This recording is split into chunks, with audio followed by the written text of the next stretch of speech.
ఒక్కడే కాదు, నువ్వు మల్లికార్జునను ఆయన ఎంపీ గారిని కూడా పట్టకరండి,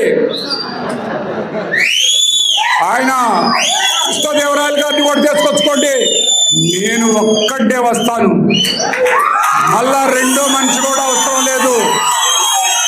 ఎవరు ఏం చేశారో అన్నది మనం అక్కడ కూర్చొని మాట్లాడుకుందామని మీకు ఈ సందర్భంగా తెలియపరుస్తున్నాను. ఎనీ టైం మీరు ఎప్పుడైనా సరే ఏ టైంలో రమ్మన్నా ఆంజనేయులు గారి ఇంటికాడికి రావడానికి నాకు ఎట్టి పరిస్థితుల్లో నాకు ఇబ్బంది లేదు, నేను వస్తాను.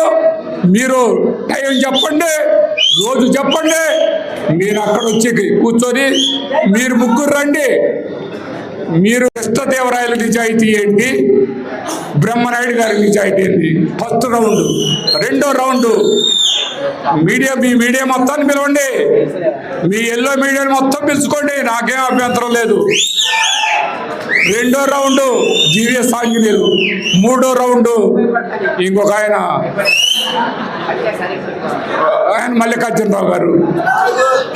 మీరు ఇంకా ఎవరైనా మీ లొకేషన్ తెచ్చుకున్నా నాకైతే అభ్యంతరం లేదు.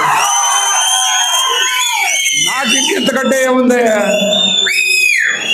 నా దగ్గర పోయేదే ఉంది చెప్పండి, నాది ఏదైనా ఉంటే తీసేసుకోండి. గతంలో ఎమ్మెల్యేగా చేసినటువంటి పరిస్థితి పూర్తిగా భిన్నంగా ఉంటుంది రేపు చేసిపోయేది అని మీ అందరికీ భరోసా ఇస్తున్నాను.